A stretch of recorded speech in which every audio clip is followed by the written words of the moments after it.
The biggest party of the summer may be gone, but we are still celebrating here at Squared Circle Radio. Welcome into the show.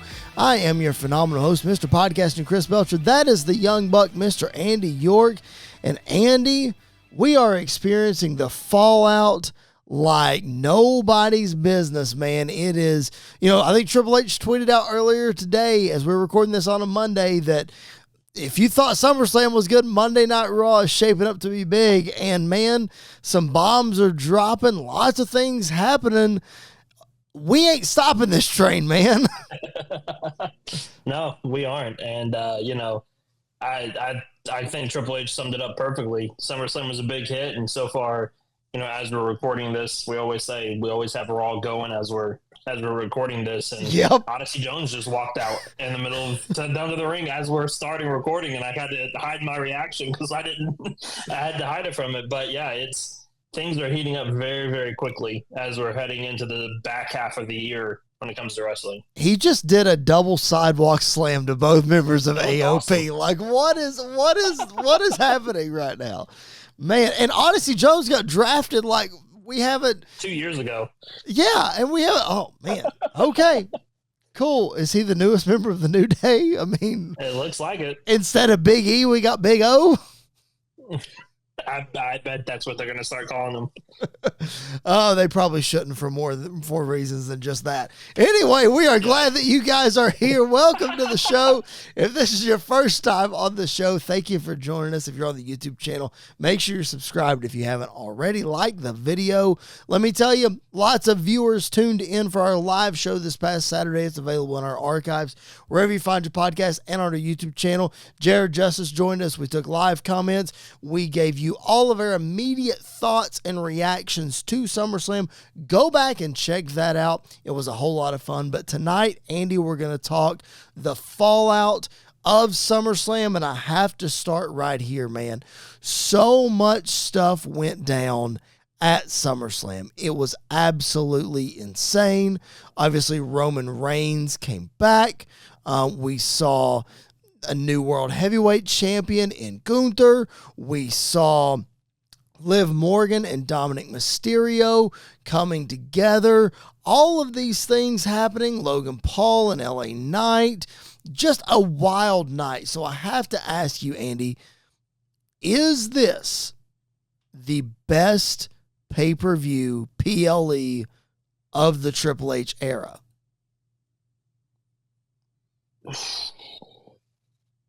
So that would be taking us back to what, SummerSlam? Technically, see, that was what I was wrestling with in this whole thing. Is technically SummerSlam 2022 that we were at in Nashville was the first one under the Triple H regime, but Vince wasn't totally out until after WrestleMania. Well, they announced they announced the merger the morning after WrestleMania 39. And then he didn't step out of TKO until even, several months later. So who knows how much influence he had. For the sake of argument, let's say SummerSlam 02 to SummerSlam 04. Or, sorry, SummerSlam 22 to 24. Yeah, you know what I meant. Yeah. I don't know. I think it's absolutely up there as one of the best, if not the best. I think this one... I think WrestleMania 40 has to be in the conversation for it. I think WrestleMania 39 has to be in the conversation for it.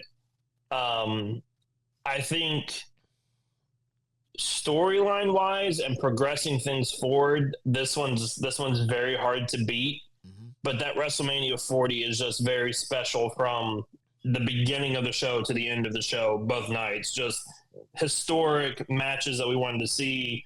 Reigns coming to ends, like things like that. I would put WrestleMania 40 above this one, but not by a whole lot. Okay, so if you're taking WrestleMania 40 out of the equation, then is this the best one you think?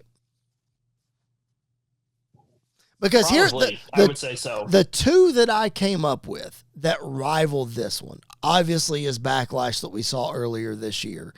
Yeah. Just a wild show for so many reasons. The other one that came to mind is Money in the Bank in London when Jey Uso pinned Roman Reigns. And John Cena showed up, And yes, Damian Priest won and Io Sky won, but that show I felt like was just off the charts as well.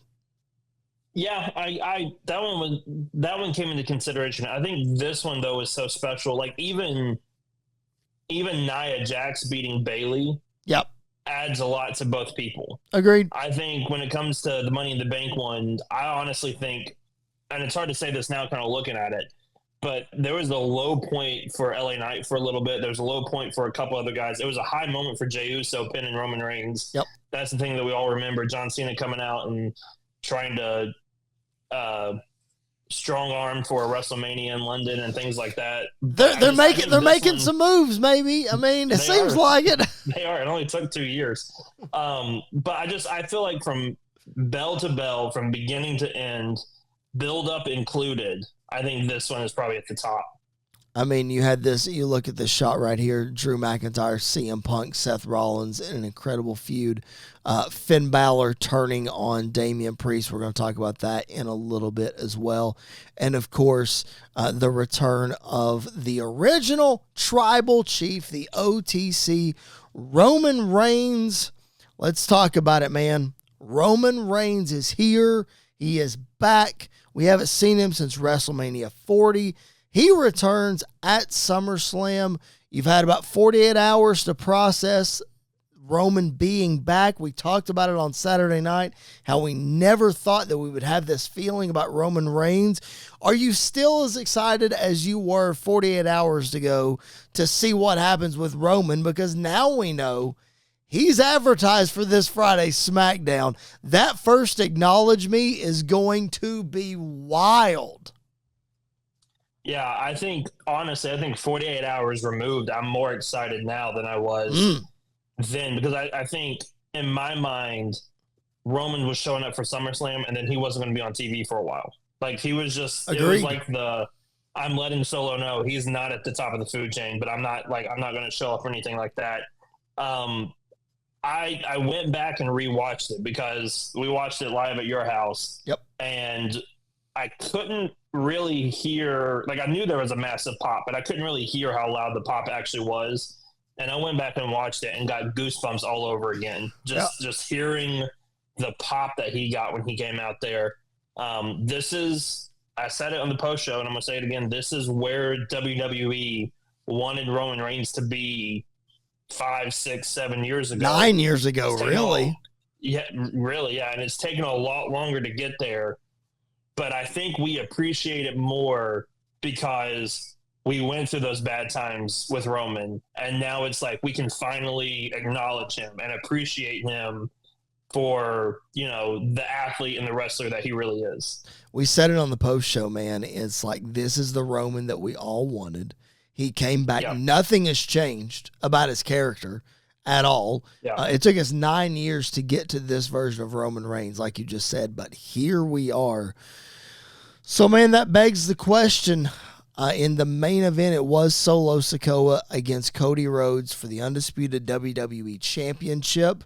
We see on the screenshot on the YouTube channel, if you're watching, by the way, if you're not watching, what are you doing? Make sure you're watching the YouTube channel. But we see Roman's acknowledgement of Cody Rhodes towards the end of the match. It wasn't a, hey, I'm here to help you. It was, hey, I'm here to right some wrongs in my family. I'm just reminding you that I am here. So, Andy, that begs the question, is there room for Roman Reigns and Cody Rhodes at the top of the babyface food chain on SmackDown? Can there only be one spot? Is there a world where they can share it, or is Cody Rhodes now taking a back seat to the Tribal Chief? I think there is room, and I think we can look at Austin and Rock and see that there is room. Like, I think we can see they're two completely different characters. Yeah. And Cody is the, white meat baby face. He's the good guy and everything. He does everything. That's the guy that we love. But then we've got Roman, who is sort of like the anti-hero, like, full of himself, all of that. I think there is room for both of them. The more I've thought about it, I don't really want Roman and Cody to fight each other right now for the title because, one, I don't think it's time to take the title off of Cody. Right. But two, and it's weird to say this after how long of a reign he just had and barely getting pinned, he's a babyface now, and it's a kind of a whole new it's a whole new trajectory for him. Yep. He doesn't need to be pinned right now either or lose even by disqualification. So I think they need to save that for somewhere down the line, probably post WrestleMania, or run it back at WrestleMania again if they want to. But I think that should be something that is saved a little bit later than just rushed for like the next Saudi show or something like that. Roman Reigns' return at SummerSlam has garnered over 100 million views on WWE's social platforms. That is more than the return of Rhea Ripley. There's also more than the return of CM Punk in this same time frame. So it's safe to say that everybody is excited for Roman to come back.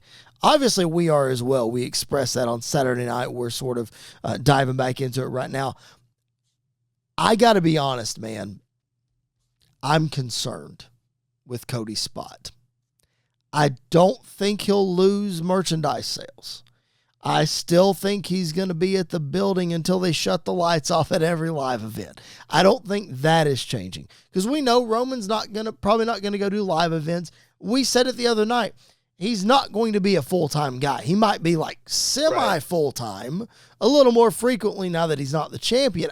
I don't know how they'll do all that, yet to be determined. But the fact is, man, that pop the other night was nuclear. It was insane. And now that we have a babyface version of the tribal chief, I just wonder, here's what I keep going back to. I feel like, and I'm with you, I don't think Roman and Cody should have a match now. I think we need to wait. But if they put them in the ring together, like let's say Friday, yeah, the crowd's going to be split, and I don't think they'll boo Cody. I just think they're going to be all about Roman, and that scares me for Cody's spot. Yeah, but, we've been saying that for the last year about Cody. Yeah. About, I've said on this podcast several times after WrestleMania 39, he won't have the same momentum going into WrestleMania 40 and everything like that. And yet he, I think, gets a bigger reaction week in and week out. Like every week it's a reaction. The reaction he get is still like takes me back every time I hear it because, it's a good point. Like by this point with wrestling fans, the bloom normally falls off the rose at this point, and we're already fickle and wanting somebody else to win the title and everything else. I don't feel that with Cody, and I think Cody is the kind of guy who will know his place, and sometimes he'll take a back seat probably to Roman, but there'll be times when Roman's not on TV and we'll look at Cody and go, yes, this is the guy WWE is behind full time for right now. And I think that's more important than, pitting the two against each other and seeing which one's going to get the bigger pop. And Roman may get the bigger pop for now and when he shows up and everything, but week in, week out, people can rely on Cody Rhodes being there. And I think that's the biggest selling point for Cody. And I don't doubt Cody. Like you just said, every time it seems like we put him in a corner and he comes out swinging and the pop's bigger and, all that. So I don't doubt him. I love Cody Rhodes. I just, man, there's something about Roman being back and there's something about the buzz that it's created. Maybe it's just excitement. Maybe it's a nervous excitement with Roman. Maybe. I don't know. I do wonder. Go ahead. Well, and the thing is, he attacked Solo. I get like he probably is in our eyes right now a babyface, but Seth Rollins did the same thing, attacking Roman Reigns, and we all cheered for him like he was a babyface. And the next night, he came out and he was a heel. And so I hope they learn from their mistake. But I think it's one of those where Roman is a tweener, and he's going to stay a tweener. Where when he's in the ring with Solo, he's going to be a babyface, but he can always revert back to that tribal chief heel and turn the crowd. I mean, that's what we talk about, like Adam Cole all the time. Yeah. People love him, cheer for him, but he hits the ring and says a couple of things, and you're like, oh, I don't like him. Like, I want to boo him now for what he just said. Yeah. Roman's that guy too. He can play both sides really well, and I think that'll be important for them kind of going forward, of Roman kind of wearing both hats at times. Speaking of going forward, one more question on this topic, and then we'll move on. Raw moves to Netflix January 2025. We know that SmackDown moves to USA in like 5 weeks. I think it's like September 13th, something like that. When Raw does move to Netflix, do you expect one of these guys to go over there, or do they try to keep them both on SmackDown? That's a good question. I haven't actually thought about that. I think they'll both be there for the main, like for the first show. Yeah, I think they'll both be there. I think, honestly, Rock will be there too. And Cena. It'll be a loaded show. And yeah, it'll be. Might as well throw Austin in there. And Taker at that point. Yep. Michaels, everybody. I don't think you necessarily need one of them on Netflix. However, I think they're going to try to draw as many people in. So I think it's one of those where Roman may be the guy now that is not attached to one brand, but he'll show up on Raw, he'll show up on SmackDown, he'll show up back and forth from time to time. But I don't think they necessarily need to move one of them over for that. Because you've got guys like Punk and Rollins and McIntyre on Raw who, I think can fill that role pretty well. All right. Let's talk about Cody Rhodes for a minute. Let's put Roman Reigns aside. Let's talk about Cody Rhodes, because as I was putting together the show for this week, thinking about what we talked about on Saturday night and what would, the fallout, what we still need to talk about from SummerSlam, one of the things, Andy, that I don't feel like that we gave enough love to, I'm going to throw this up on the YouTube screen. Yes, we talked about Arn Anderson. We absolutely... we were all shocked, super happy to see Arn Anderson. But, Andy, what we didn't talk about enough, I think, was the production value of Cody Rhodes' entrance at SummerSlam. What we have to remember, we followed this dude from his bus, not just from his locker room, from his bus, getting Pharaoh, talking to Arn Anderson, and you see him right here getting his ring jacket from the legendary Miss Sandra, who has designed outfits for anybody and everybody. Cody said, I think it was on Busted Open, that she's pretty much retired except for doing gear for him. So there she is giving his ring jacket, and then he goes through Gorilla. He gets his mask that you see right here, gets it from Jason Baker, the guy who designed it, the guy who designed all of Bray Wyatt's stuff, gets his mask, and here we are. So from bus to in front of the crowd, man, incredible stuff with this entrance. Kudos to the production team. Yeah, it's one of those, like, the entrances week in and week out.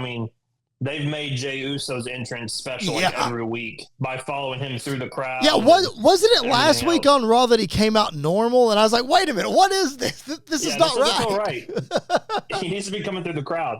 Yeah. I love the behind the scenes stuff of like that. Like, go back to WrestleMania when Sami Zayn was walking out to the ring to face Gunther, and he stopped right before Gorilla, and there was Kevin Owens. And then the next night, KO was going out for his U.S. title match, and there was Sami Zayn standing there too. So, like, I love moments like that. I think that's a perfect place to introduce Arn Anderson back to WWE without making him, like, have to be there every week or being, like, Cody's manager or something like that.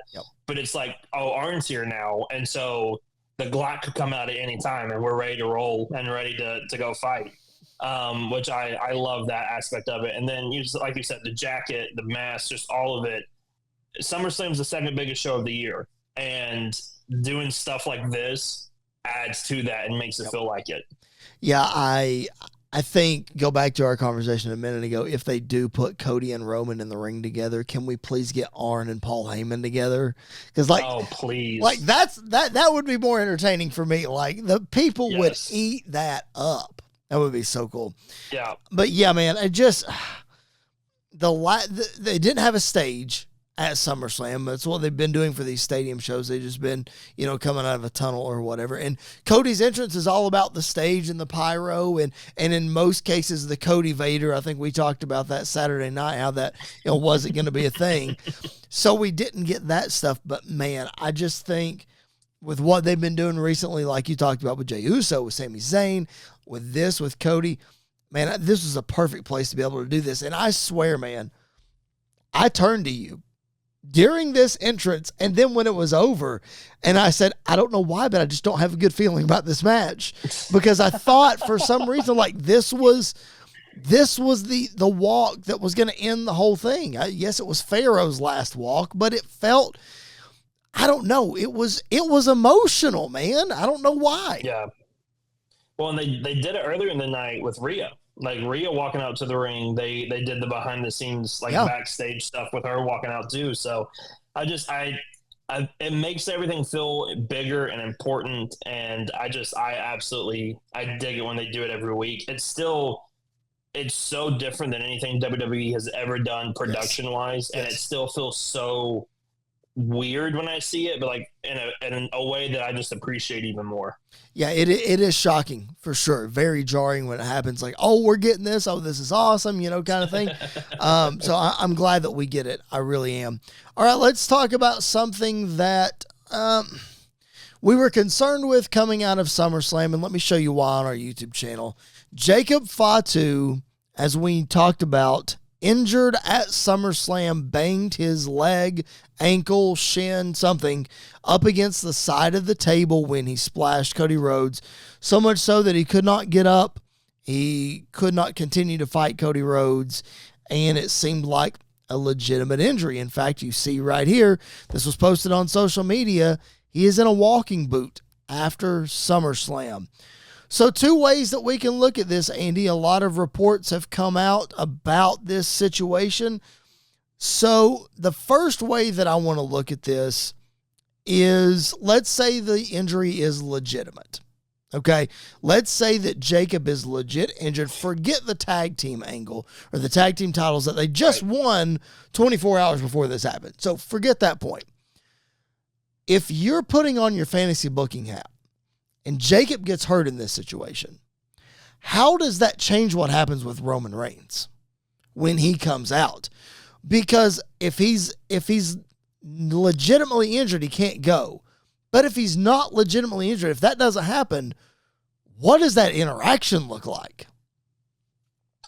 Yeah, I think that's part of it, is because I've seen some reports where he wasn't actually injured. He was told to do that to keep the interaction between him and Roman. Like there was no interaction, to save that for a different time or something like that.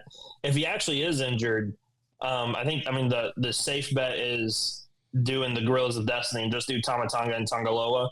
Is that a safe bet? We saw Tonga Loa. Is that safe? Well, it's the easiest part of it, and just have him have Tama Tonga do everything in that tag team, because he's always done that. Right. Or you could put the tag titles on Tama Tonga and Solo. That's what I thought too. And at the Saudi show, do Roman and Jay or Roman and Jimmy versus them for the tag titles, or something like that. Or the Usos are back together and they go after the tag titles. Like, I think something like that you could absolutely do if Jacob is actually hurt. I'm hoping he's not, though, because I got to tell you, they didn't interact Saturday at all, and that makes me even more excited for when Jacob Fatu and Roman Reigns are in the same ring together, because it's going to be wild when they are.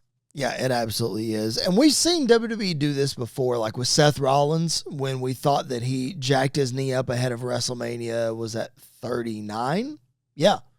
It was ahead of 30 because he had the match in Nashville with Austin Theory for the U.S. title. He limped his way out. Yep. Yeah. And we thought that he jacked his knee up, and it was just he was just playing us. He was kayfabing us. Speaking of kayfabe, that's where I want to take this discussion. This is not necessarily about Jacob Fatu. We're going to go down a huge rabbit hole right here. But let's just say, for the sake of this conversation, that Jacob is not hurt, that they're just playing us. Okay, That's an awesome storyline. I love that.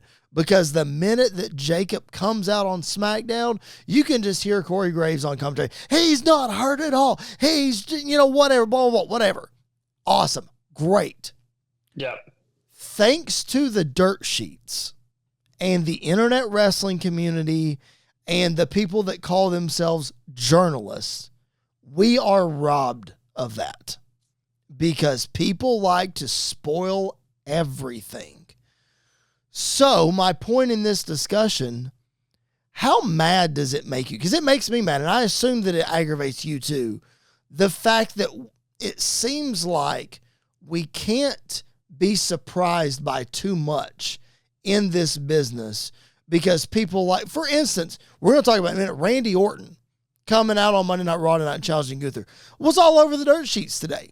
Oh, that, Adam Pearce is bringing in A-Town Down Under, so he's probably going to bring in Randy too.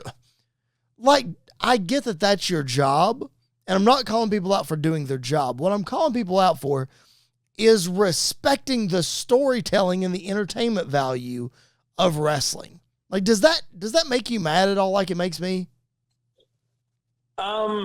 It depends on what it is. I think, Randy showing up and challenging Gunther and everything else like that, it doesn't bother me that much. Also because I hadn't been on like X that all day or Twitter, and I didn't see like anything like that. So when Randy popped up, I was like, oh, this is pretty cool. Yeah.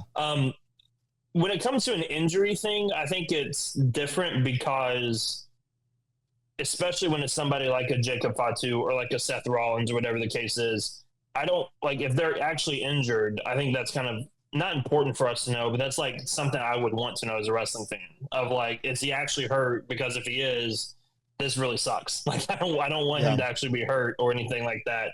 So I think it depends on the circumstance and on what's going on. And I think there are ways to avoid these type of spoilers and to avoid these type of things. But it's also like, it's gotten a lot harder with the internet and everything else that you're just able to kind of find what you want to find and see the things you're looking for. But it also makes like the return of CM Punk, who nobody thought was actually happening when it happened, like it makes that like 10 times sweeter because it was a legit shocking moment, surprise moment that nobody saw coming. Let me give you another example. They talked about this on Busted Open around when it was happening. So I want to bring that up as well. It's the fact that, and this is sort of the same situation, but not really because it directly involves the wrestlers. I'm talking about the Dominic Mysterio, Liv Morgan, Rhea Ripley love triangle.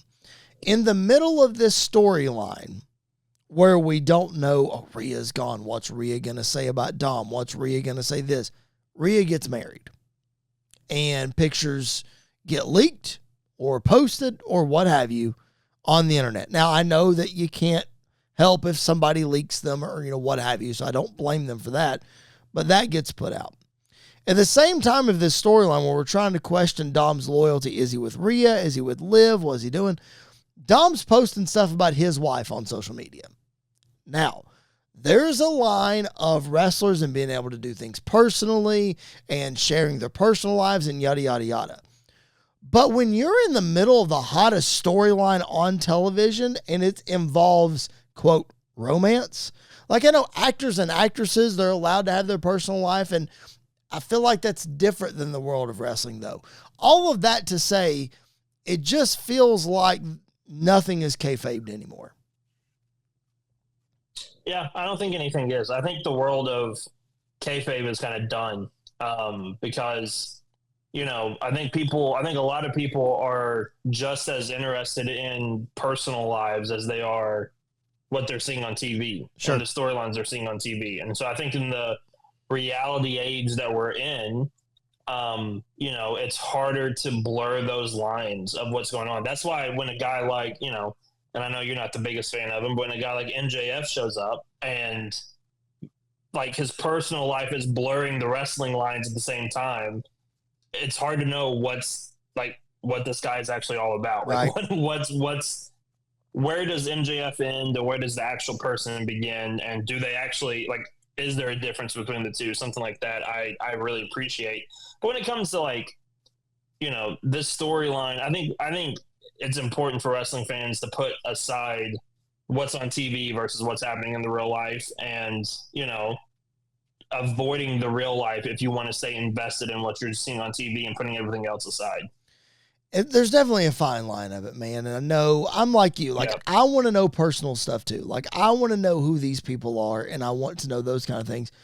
But I feel like at the sake of a story, it's just, I don't know. Like with this Jacob thing, like you said, like I really want to know if a wrestler is actually injured or whatever. Like I almost want WWE to be able to tell me their narrative of the injury. You know how they say, oh, well, he's out for 6 months. He's actually only out for 2.5 and he's coming back, whatever. Right. Okay, give me that so that I believe it and that I'm shocked when it happens. That's to me, that's the entertainment value. And that's the stuff that I'm like, oh man, let me just take it for what it is. Let me not read too much into it. Let me get lost in this story, lost in this form of entertainment.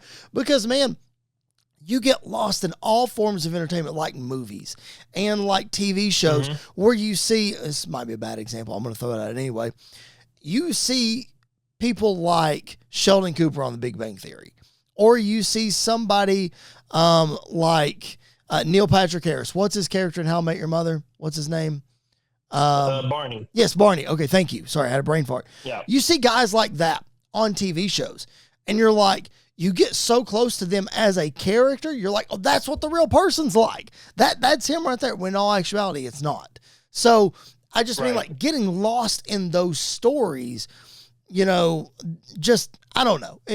That's what entertainment is all about. So I have a hard time with it sometimes, but I'm like you. I think it depends on, what the situation is.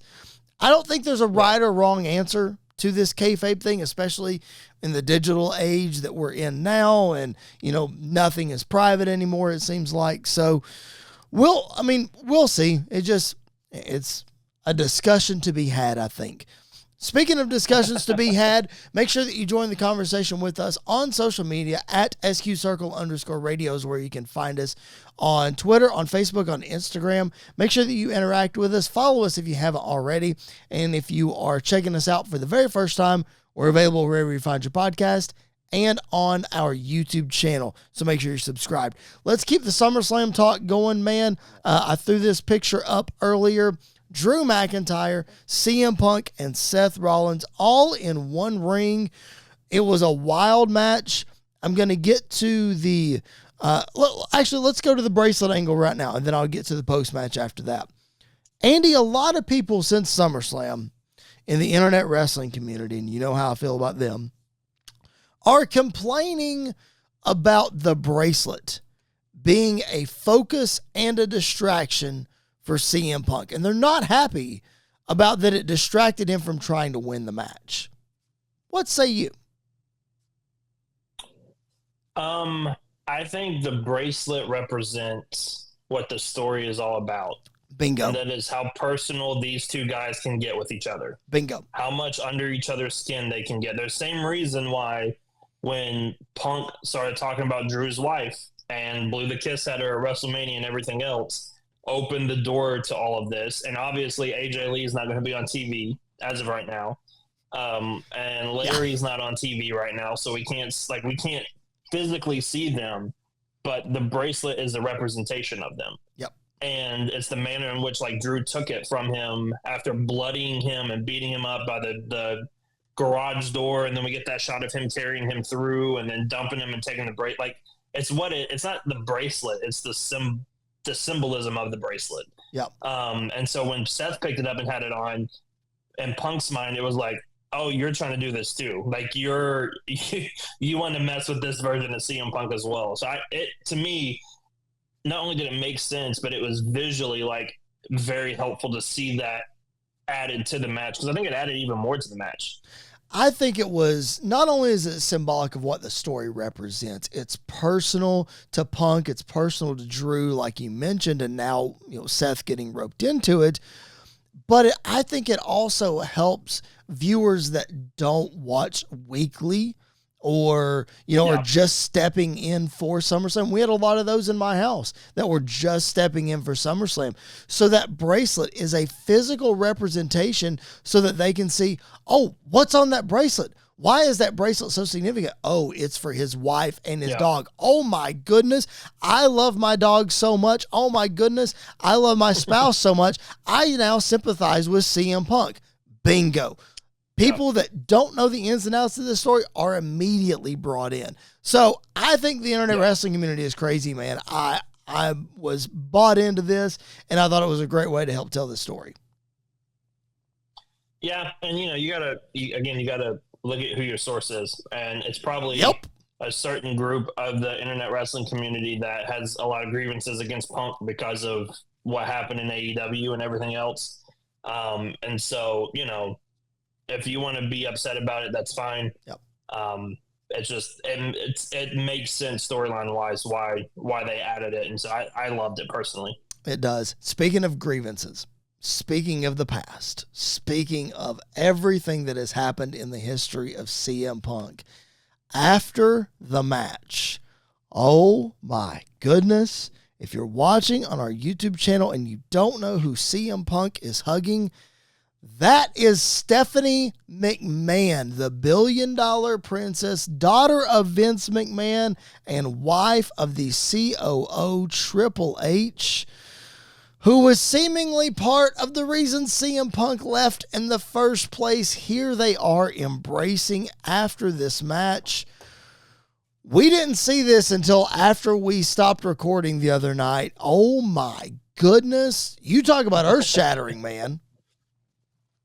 Yeah, there are moments and things that you thought you would never see, like CM Punk walking through WWE's doors again, and then now you hear like him and Triple H actually have not just a working relationship, but a good working relationship, and like they get each other now and are just going through that to now like the hatchet has been buried. It seems like, and so it's wild to me that even happened. Yep. But it's also like, as a CM Punk fan, as a WWE fan at the same time, who, I still watched WWE after he left, but there was always, even on my part, a lot of resentment towards WWE for how they treated Punk and kind of everything else. This was like a full circle.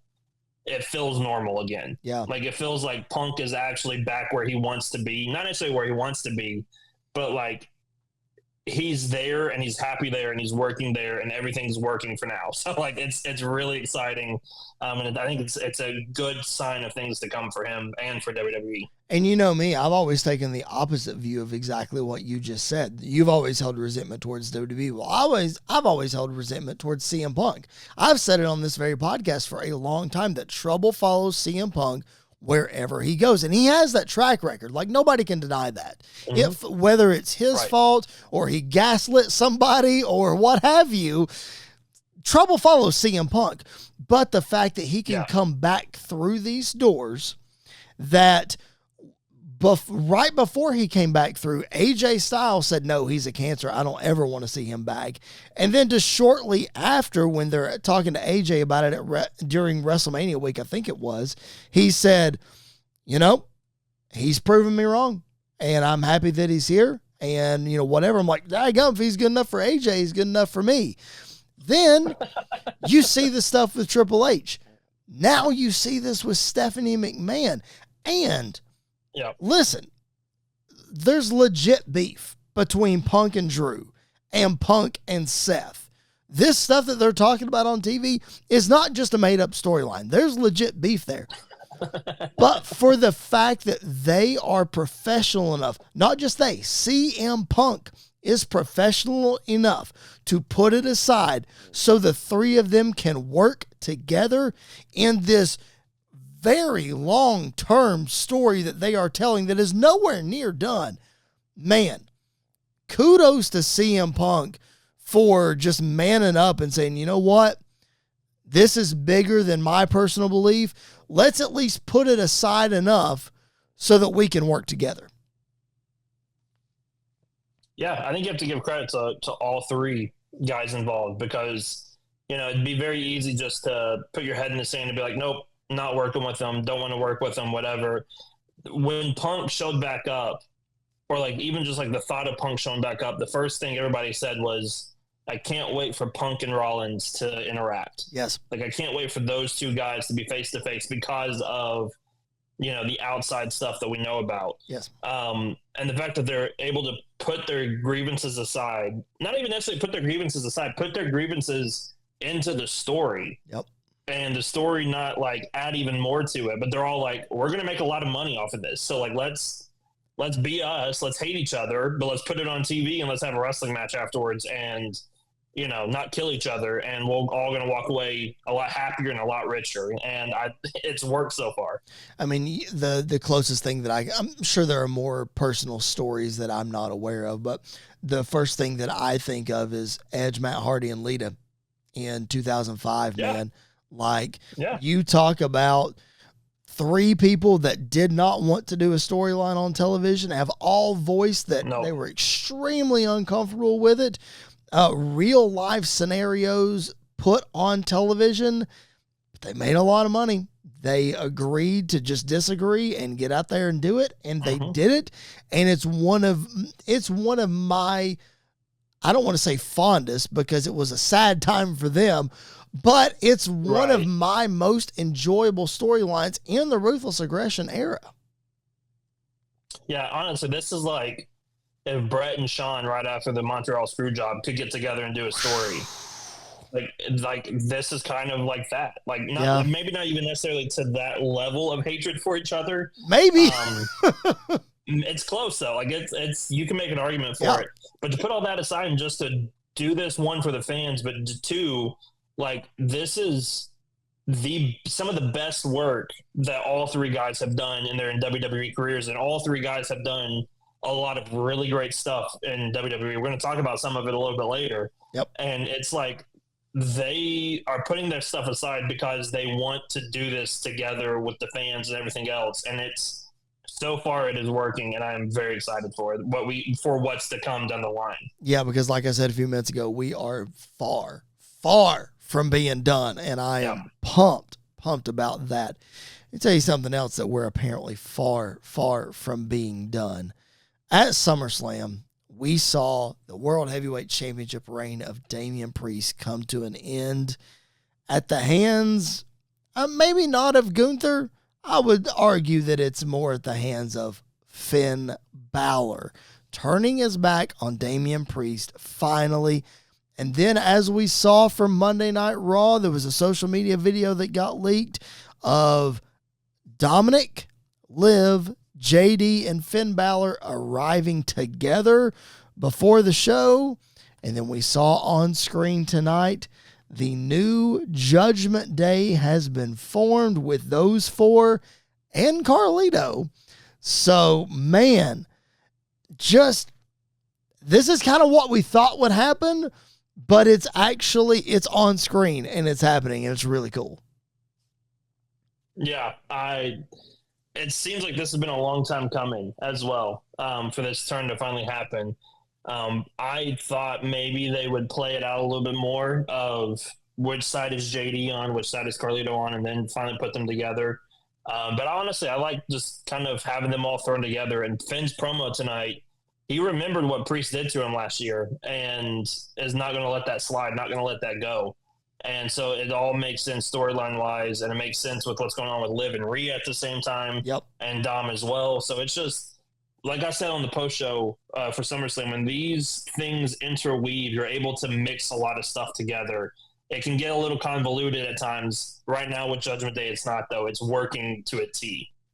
Yeah, Judgment Day, it's one of those things, man. We talk about it all the time. Edge formed the group, and it was kind of and then Balor joined, and it was like, okay, awesome, we're going somewhere. And then it was like they floundered for just a little bit. Like, it was like, okay, where are they going to go? Especially when they feuded with Edge. That probably, I hate to say that Edge was the problem, but Edge was sort of the problem. It was a little too long. Work. Yeah, and then when Edge was out of the picture, then they skyrocketed again. Rhea won the championship. They took off. And then now we get this next evolution of Judgment Day. I'll be honest, man. there was no way that I thought this storyline was going to last as long as it is. But here we are, man. And we're watching it on Monday Night Raw right now with the two baby faces, Damian Priest and Rhea Ripley, standing tall in the middle of the ring. It's crazy, man. Yeah, I did not expect this either. And, I never thought, coming out of the group, I would have thought Finn would have been the babyface and Rhea at the same time, but I thought Finn would have been the babyface coming out of it. Didn't expect Damian Priest to be the babyface and to be as big of a deal as he is coming out of it. Like, after losing the world title, he feels like a bigger deal because of the Judgment Day things that are happening. And so I'm, like you said, it got slow and boring, like over the last year or so at times. The way it's kind of wrapped up here, though, or like the way we're moving into the next chapter, it's one of the best storylines in WWE right now. Yeah. Like they are killing it with the Judgment Day. They really are. I'm looking forward to seeing what match actually happens at Bash in Berlin, because you could do I don't think we're doing Priest and Balor just yet. I think we got to burn that just a little bit longer. And I don't think, I said I thought we would get a mixed tag where we would get Liv and Dom against Rhea, and I thought Jey Uso, just because of the kind of the way that it has been going recently. But man, after tonight, it's got to be Priest and Rhea, doesn't it, against Dom and Liv, and then with Finn lurking on the outside. Yeah, I think you can even add like JD in there and do Damian, Rhea, and Jay versus Dom, Liv, and JD or Carlito or something like that. Because I think you kind of have to put, not necessarily you have to, but I think it'd be nice to add Jey Uso into this, because Jey Uso is part of the reason why Damian Priest has been a babyface the last couple of weeks. Yes. Their interactions together have been playing into it. If you looked at the videos from the house shows, those two guys are always like in the ring together, doing the yeet together. So like, and they're telling that story at the same time. So I think he'll be added some way. I think so too. I think you're right. One more thing from SummerSlam that has fallen out to Monday Night Raw that we need to talk about. We were all pretty much in agreement that the victory by Drew McIntyre at SummerSlam was going to propel him into the world title picture. He was going to be the challenger for Gunther at Bash in Berlin, and that Rollins and Punk would somehow get involved, and that would continue their story. And not so fast, the legend killer Randy Orton showing up on Monday Night Raw tonight and cashing in a match that he rightfully deserves to get a shot at Gunther, but this time for the World Heavyweight Championship. Man, if there was anybody to go put in a match against Gunther where Gunther still needed to be a heel somehow in his home country of Germany, Randy Orton's a pretty safe bet to put in there. Yeah, I don't know if there's anybody else that you could put in there with them to do that.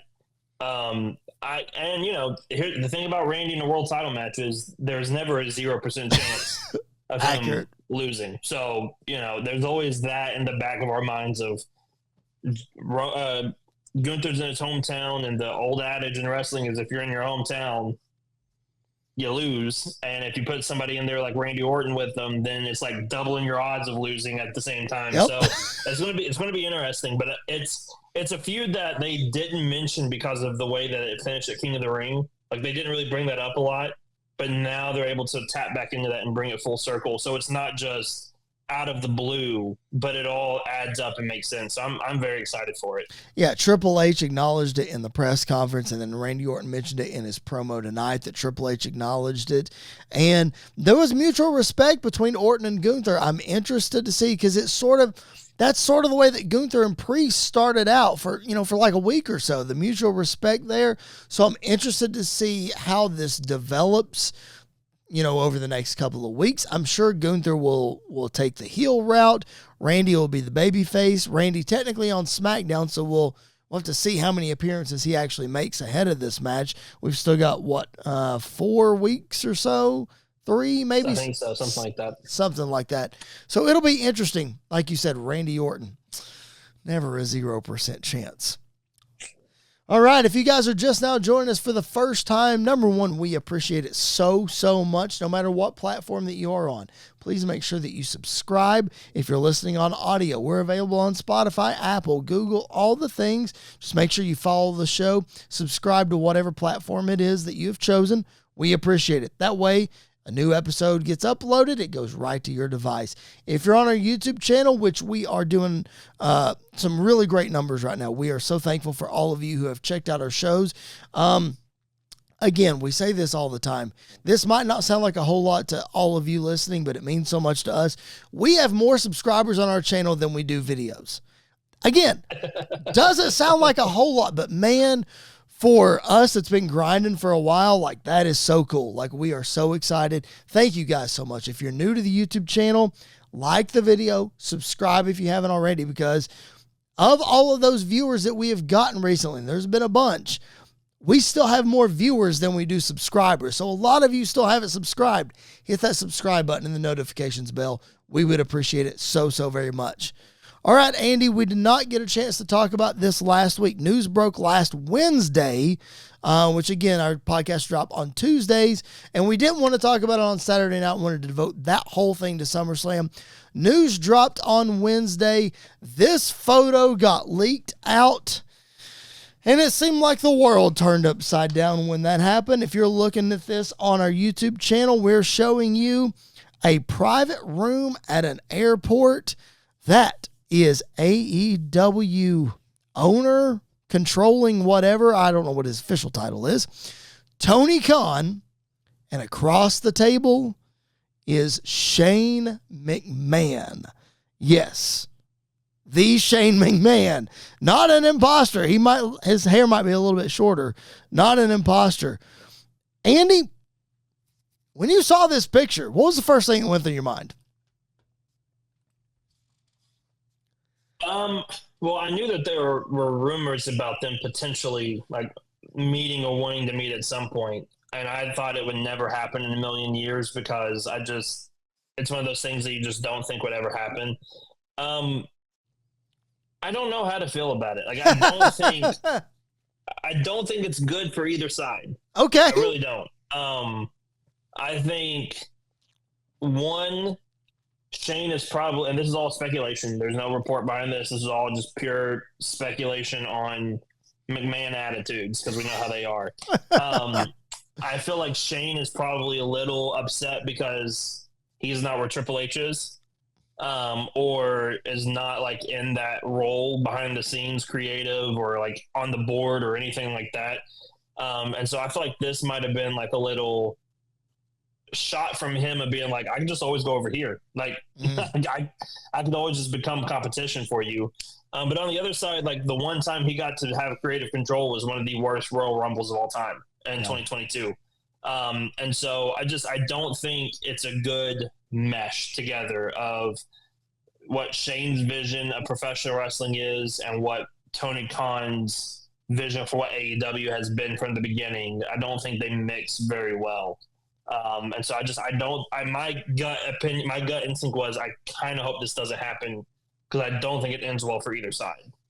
Well, let me just read you the actual statement from Shane McMahon real quick. Let's make sure that we give context for our viewers of this meeting. Again, I'm going to flash this up on our YouTube screen so that you guys, if you haven't seen this picture, it's floating around online. And I'm going to tell you what Shane McMahon told Bully Ray officially on the record for Busted Open.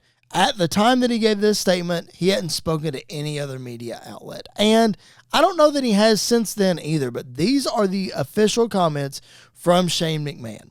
He told Bully this was a scheduled meeting. It was not happenstance. They discussed business. The meeting was set up by a mutual friend, and that Shane looks forward to seeing how Tony Khan develops AEW. So let me translate a couple of those things real quick. This was a scheduled meeting. And Bully pointed this out, Andy. The word meeting was used. This wasn't a lunch date. This wasn't a get-together.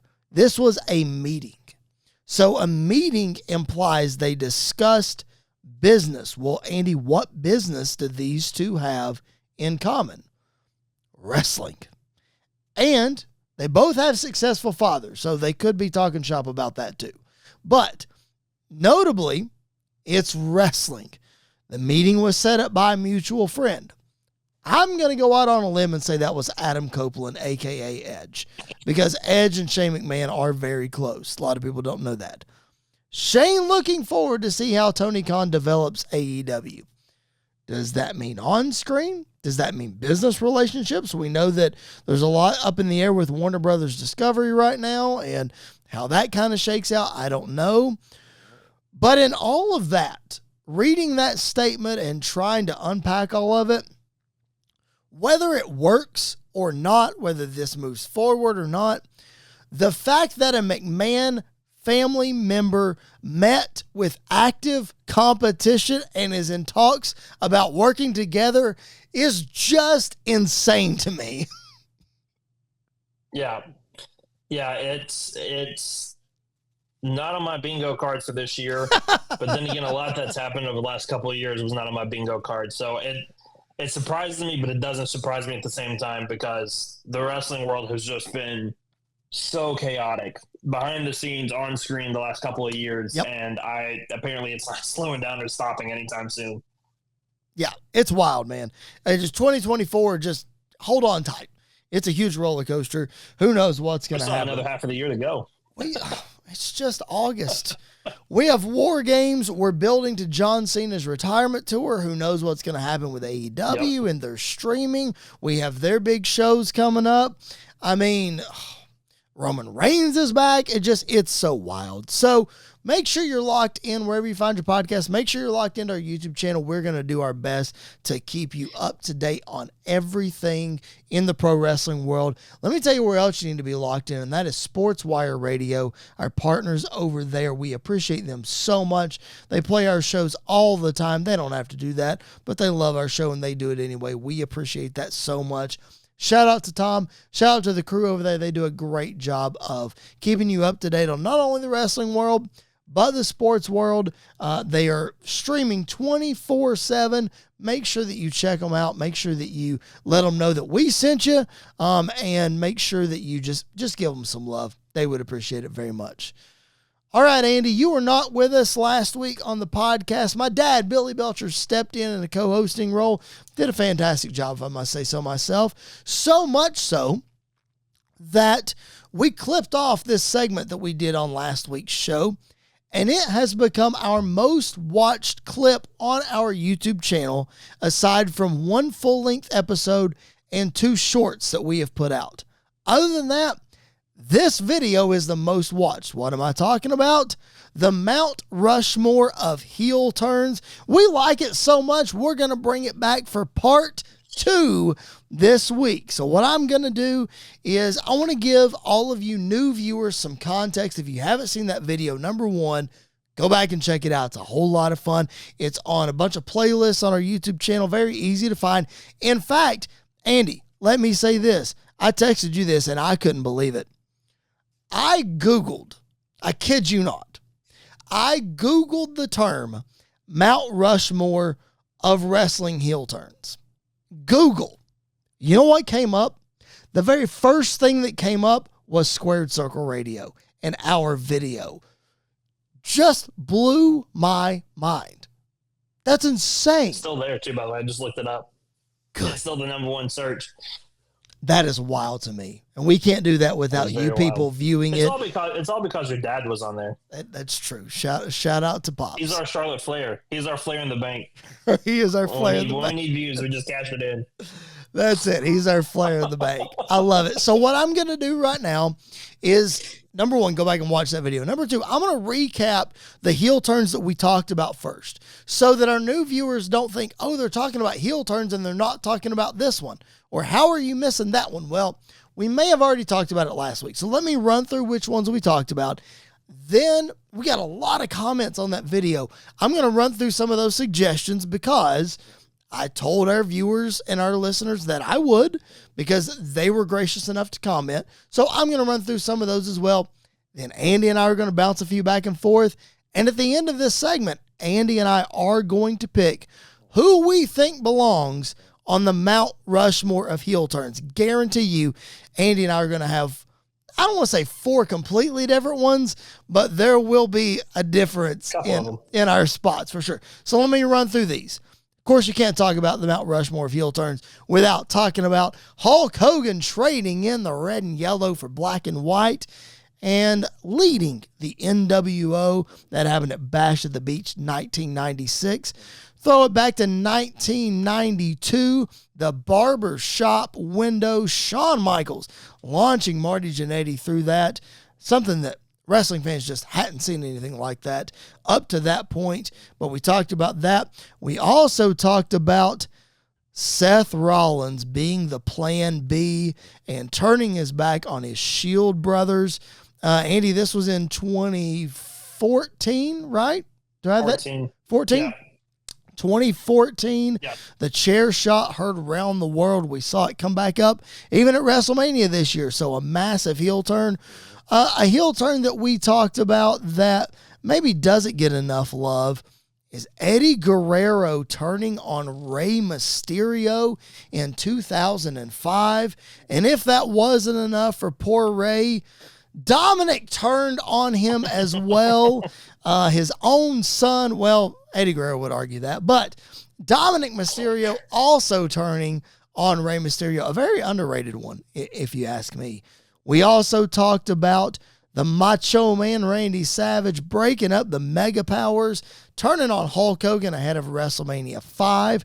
Speaking of Hulk Hogan, ahead of WrestleMania 3, the big man Andre the Giant, who I'm not sure, but I think had never been heel before up to this point. He turns on Hulk Hogan to set up their massive match. We also talked about a heel turn that probably should have never happened, and that is Stone Cold Steve Austin shaking hands with the devil himself, Vince McMahon aligning himself there in 2001, and then a heel turn that I can't believe I forgot to bring up. Kevin Owens turning on Chris Jericho at the Festival of Friendship. So many great heel turns. Now let me run through one that was in the comments, Andy, that I can't believe that I forgot to bring up. Just absolutely baffles my mind.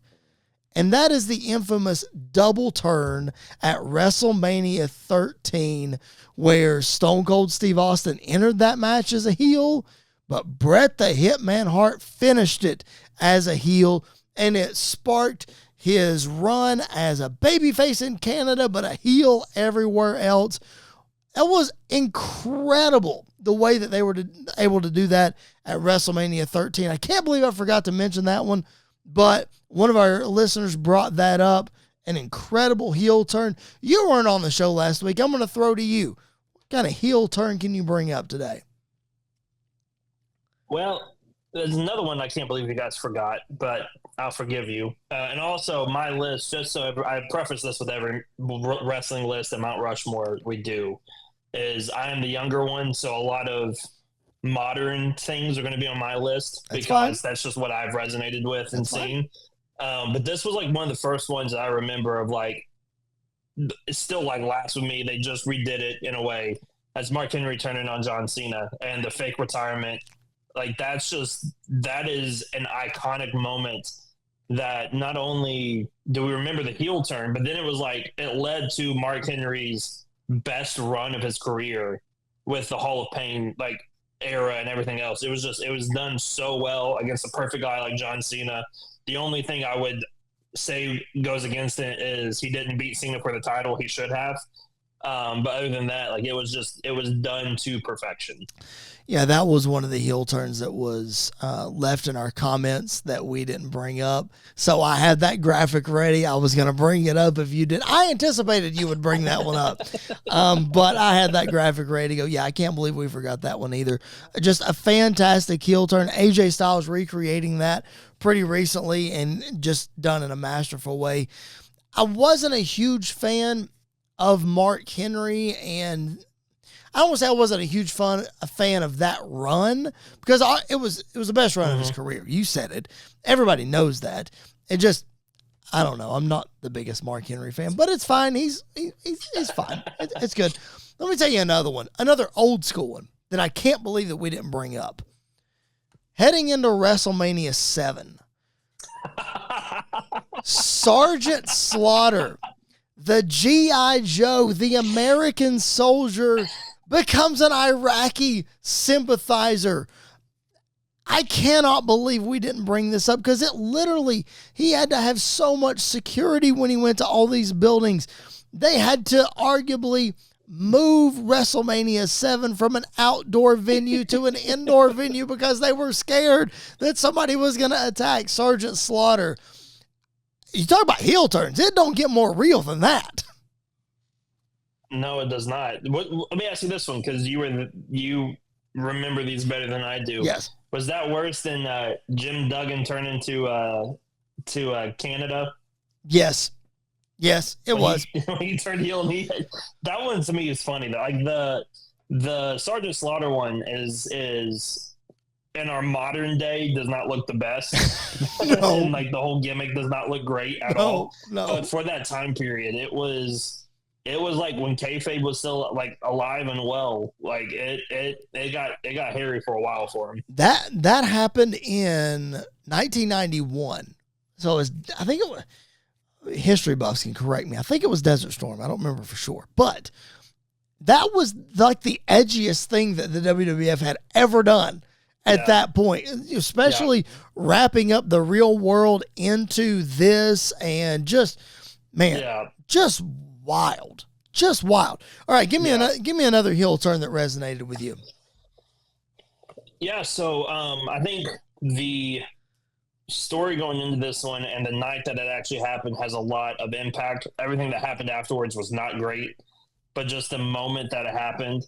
That was Jon Moxley, Dean Ambrose turning on Seth Rollins the night Roman Reigns announced he had leukemia. That's one of those nights that the call Michael Cole had of all nights, why tonight? Yep. Like, you should not have done this tonight. It was done so impactfully. The whole time Seth Rollins was saying it's okay as he's just getting beaten down by Mox. That's one of the ones that I remember very fondly. When I talk about heel turns, it's one of the first ones that pop up because it was just on such a wild night to do it. But then when they did it, it worked so well. Everything afterwards just kind of fell apart. It really did. Seems like a very Vince McMahon thing to do. I hate to put it in those terms, but it just seems like a very Vince thing to do because this thing had legs. Like, I'm not arguing that it shouldn't have happened that night because clearly it was the most impactful happening that night. But this thing had legs, man, and they just dropped the ball. Yeah. Yeah. I think if we're talking about like the turn itself. Yes. I mean, this is one of those that like I think a lot of people remember very, very fondly. I think that, you can make that argument of if you're talking about the Mount Rushmore of heel turns, are you talking about the moment or what happened after the moment? You know, so like with Brett and Austin, the moment that it happened, it was cool, but what it springboarded after that was far more impactful than the actual moment itself. Whereas Hulk Hogan turning heel, like at, joining the NWO, that moment, yes, it springboarded an incredible run, but that moment was just humongous because nobody expected it, Yeah. All right. Yeah. And I think kind of along that lines, I'll throw another one out real quick. That doesn't get talked about a whole lot because it wasn't on a major American promotion, but it's the night that Prince Devitt, Finn Balor, formed Bullet Club. And he has been a babyface his whole run, turned on his tag partner, was joined by Bad Luck Fale, and then joined by Carl Anderson and Tama Tonga. I mean, we talk about how impactful the NWO was across a lot of like promotions and brands and everything else. The Bullet Club has kind of been the modern day version of that, of guys like AJ and Cody and Kenny and Adam Cole and the Young Bucks and Adam Page and like Jay White. You can keep running through the list of people who were a part of Bullet Club, and none of that started unless Prince Devitt turned heel on his tag partner in Japan.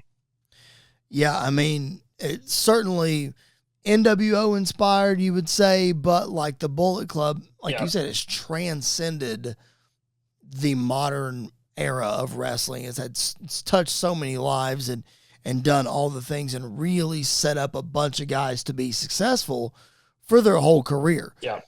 All right. Yeah. We've gotten a bunch out of the way. We've talked a whole lot, but now it's time to name our 4. Now, all the ones that we talked about earlier, obviously they can be included. We're going to name our 4 spots on our Mount Rushmore. Andy, give me one that has to be on your Mount Rushmore. I think this one is going to be on a lot of people's. I'm sure it's going to be on yours as well. I'm not a huge fan of the guy, but when moments like this happen, it literally changed the wrestling world forever. And that is Hogan joining the NWO, turning heel. That's just that moment it defined wrestling in the that era for a long time. And so I think it has to be on this list. And I mentioned it earlier, not only was this moment impactful, but much like we talk about Shawn Michaels having 2 Hall of Fame careers, Hulk Hogan had 2 Hall of Fame careers, and dude was already a first ballot Hall of Famer as it was, and then he turned heel, and he just incredible. No matter what you feel about the guy, his backstage politics, his personal beliefs, what have you, the dude knew what he was doing when it came to wrestling. And dude saw the writing on the wall with Kevin Nash and Scott Hall, took advantage, traded in his red and yellow for black and white, and you can't have a Mount Rushmore of heel turns without the NWO and Hulk Hogan. All right, I'll give you one that's on my, because that one is certainly on my list. You said it, of course. I'll give you the second one on my list. And again, Mount Rushmore is not a 1, 2, 3, 4 order. It's just our top 4 in any order. And the one I'm going to give you is the other one that when I say heel turns, it has to be on a list. There's just no question about it. It's the Barbershop. It's Shawn Michaels. It's Marty Jannetty. Not only did the most popular tag team of that era, the Rockers, break up in a dramatic way, somebody getting thrown through a window with something that hadn't really been seen on TV, and then it sparked the singles career of the greatest professional wrestler of all time. In ring, overall, doesn't matter. I'll believe that to the day that I die. The career of Shawn Michaels starts right here at the Barbershop. Yeah, I mean, it's hard to argue with that. This one is not on my Mount Rushmore, but it's like just on the outside. I was gonna say, can you at least make it an honorable mention? No, it's definitely an honorable mention. Like it's one of those, you know, it created and made who Shawn Michaels was during his first run. Yep. And so it's hard to argue, you know, in these breakups, sometimes one person will get, you know, leaped over the other one. Everybody always makes the joke, who's the Marty Jannetty of the group? Who's the weak member of the group? Yep. But just the moment of the heel turn itself is crazy. All right, give me your second. If that one's not on your list, give me your second one. What you got? I'll give a modern day version of that in some ways. And that is Kevin Owens turning on Chris Jericho with the list. I mean, it's one of those that we all saw coming when they announced that they were doing the Festival of Friendship or whatever it's called. Yep. And it was one of those that we all saw it coming, but it didn't take away from the moment of when Jericho raised the list and said, why is my name on it? And it says KO's list, and he turns on him. It was done so well. And that was such a group that we, like, two people we love to see together, and to see how how they broke up and how everything fell apart was just amazing to see. So this one had to be on my list. I think this storyline helped send Kevin Owens into a new stratosphere, because I think there were a lot of people who were upset that he was Universal Champion for even as long as he was. It's like, why in the world is he champion? Now, people who followed his career before and people who were fans of NXT, they knew. Jericho saw it in him. Jericho knew. So this propelled Kevin Owens into new heights. I think it's the best storyline Jericho has ever done.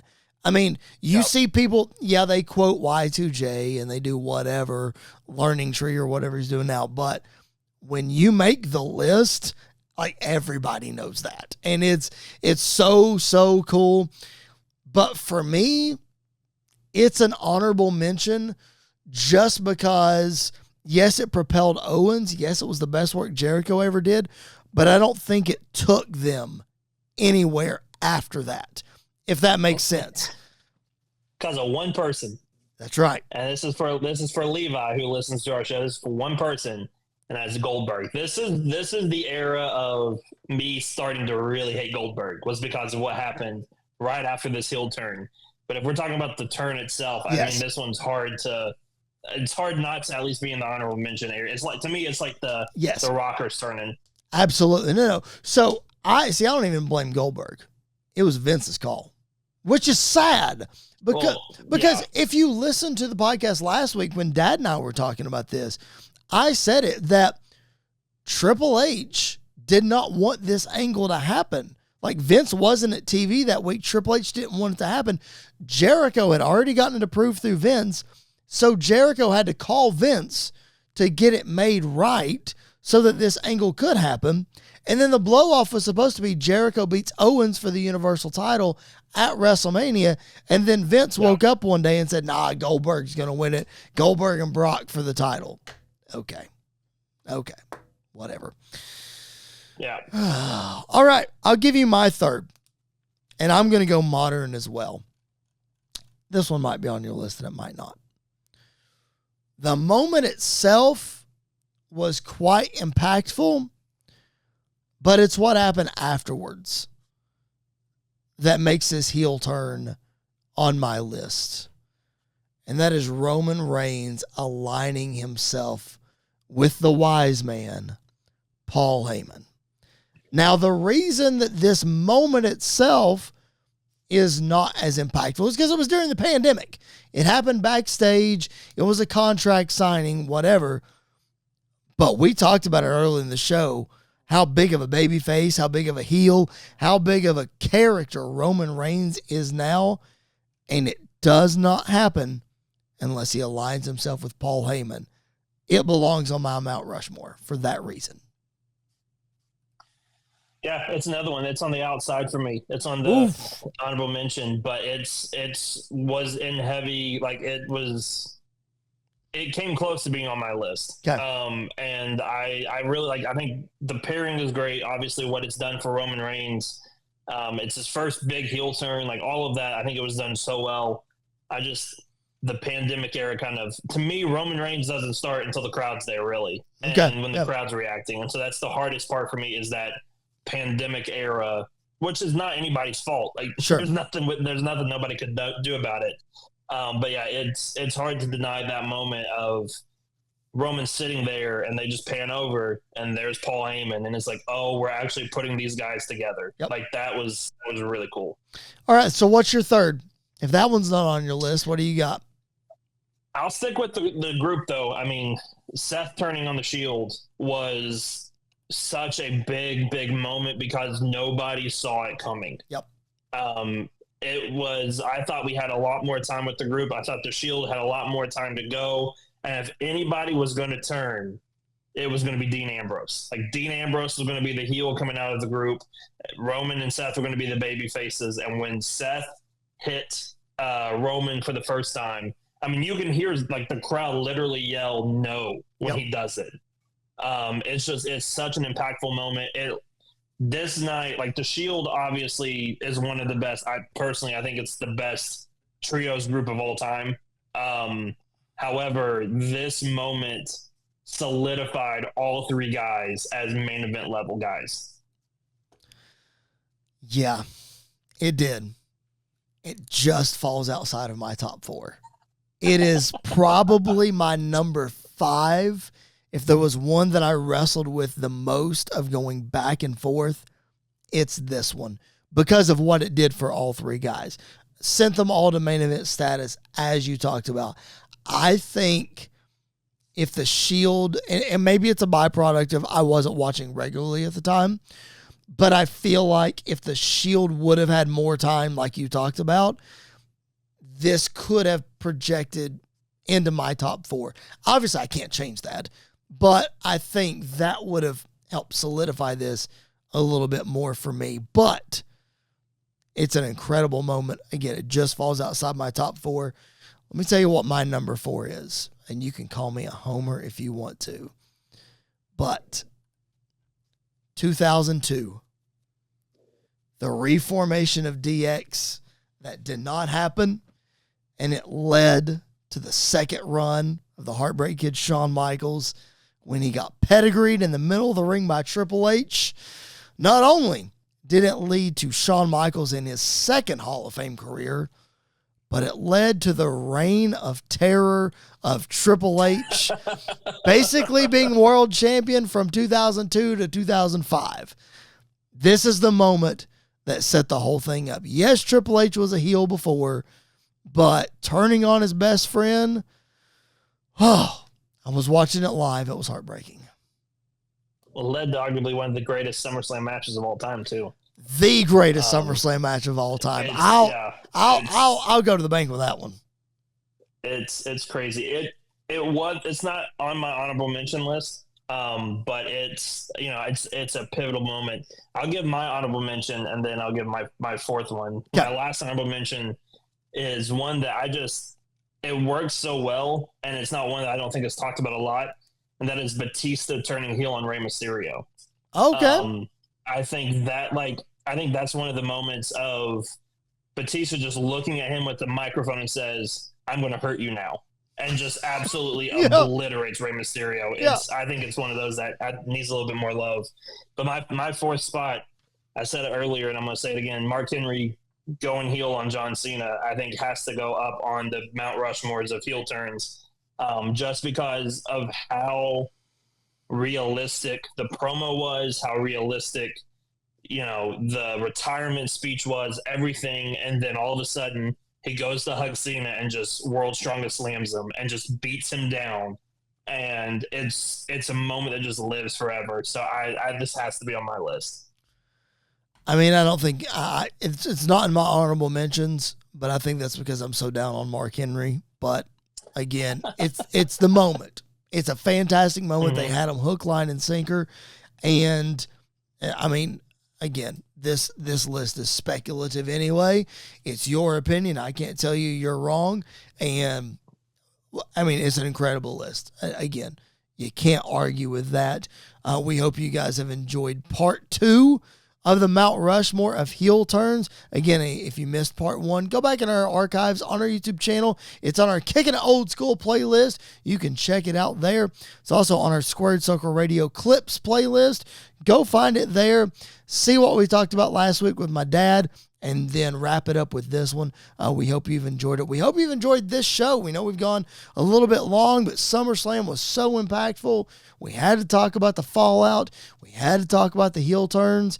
And then, of course, a little talk about Shane McMahon and AEW in there. If you're digging what we're doing, make sure you're following us on social media at SQCircle_radio. Make sure you're following us both individually on our YouTube channel. You can see our handles are there on the screen. And if you're not on the YouTube channel, what are you waiting for? Hit that subscribe button, like the video. We would appreciate it. If you are listening on audio form only, just make sure you follow the show wherever that is. We would appreciate it very much. Speaking of audio only, next week, Andy, coming up, later this week, rather, we are wrapping up the MCWF very quickly. It's our fantasy booking show. We are in month 6.